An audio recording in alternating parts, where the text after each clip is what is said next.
வேலை இல்லாதவங்களுக்கு வேலை கிடைக்கும், வேலை மாற்றம் பண்ணுறவங்களுக்கு வேலை உறுதியாக இருக்குது. அதே போல் வேலையில் நெருக்கடி இருக்குது அப்படின்னா தயவுசெய்து மாறிடு.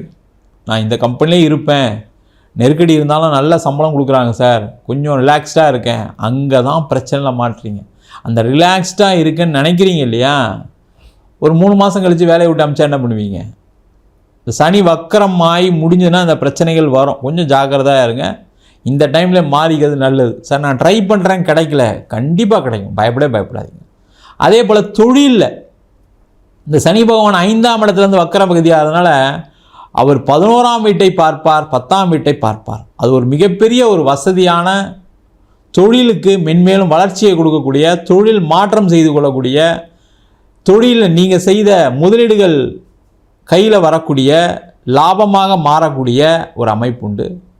அது மட்டும் இல்லாமல் நிறைய தொழில் பண்ணுறவங்க என்ன பண்ணியிருப்பீங்கன்னா டாக்குமெண்ட்டை ப்ளெட்ஜ் பண்ணி லோன் வாங்கியிருப்பீங்க.